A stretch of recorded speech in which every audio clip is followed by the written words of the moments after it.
नया संसद भवन देश की शान में चार चांद लगा रहा है। चमचमाती इमारत केवल एक बिल्डिंग नहीं है, बल्कि लोकतंत्र का मंदिर है। जैसा कि हम सभी जानते हैं कि भारत विविधताओं का देश है। इस बात का ख्याल रखते हुए महाराष्ट्र से लेकर दमन-दीव तक देश के हर कोने की खासियत को समेटकर संसद में संजोया गया है। तो वहीं नए संसद के द्वार भी आकर्षण का केंद्र बने हुए हैं।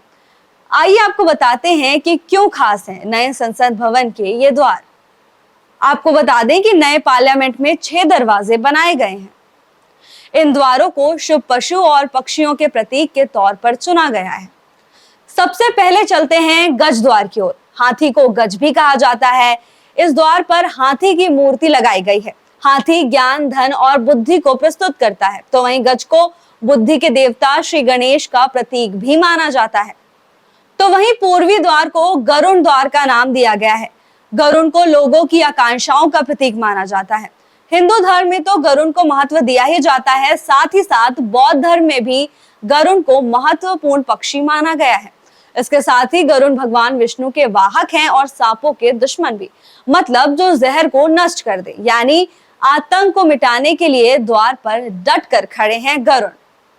अब आप जो तस्वीर देख रहे हैं वो है संसद का उत्तर पूर्वी द्वार और इसका नाम है हंस द्वार। हंस को विवेक का प्रतीक माना जाता है। इसके साथ ही हंस विद्या की देवी मां सरस्वती का वाहक भी है। हंस मोती चुगता है, जो कि सर्वश्रेष्ठ को ग्रहण करने का संदेश देता है। आइए अब आपको ले चलते हैं अश्व द्वार पर और बताते हैं इसकी खासियत। अश्व यानी घोड़ा, जिसे ताकत और स्फूर्ति का प्रतीक माना जाता है। आपको बता दें कि सूर्य देव के रथ में भी 7 घोड़े हैं, जो 7 किरणों का प्रतीक हैं। शास्त्रों में इसे समृद्धि का प्रतीक माना गया है। ये सतत चलायमान होने का भी प्रतीक है। इसे भारतीय संसद की गुणवत्ता का प्रतिनिधि भी कह सकते हैं, जो कभी रुकेगी नहीं, जनहित में चलती रहेगी। ये द्वार दक्षिण दिशा में है।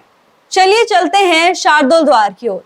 माँ दुर्गा की सवारी शार्दुल की कलाकृति के साथ शार्दुल द्वार बनाया गया है। आपको बता दें कि शार्दुल को सबसे शक्तिशाली और सभी जीवित प्राणियों में अग्रणी कहा जाता है, जो देश के लोगों की शक्ति और विजय का प्रतीक है। शार्दुल की मूर्ति ग्वालियर के गुजरी मंदिर से प्रेरित है। और ये है संसद का मकर द्वार। इस द्वार की भी कई विशेषताएं हैं। वैदिक काल में मकर का उल्लेख मिलता है। मकर गंगा माँ और वरुण देव का वाहन भी है। मकर अलग अलग जानवरों के शारीरिक अंगों को जोड़ता है, जो देश के लोगों के बीच विविधता में एकता का प्रतिनिधित्व करता है। नए संसद भवन के दृश्य अद्भुत हैं। न केवल इमारत आधुनिक और सुंदर है, बल्कि भारत की प्राचीन संस्कृति को भी दर्शाता है।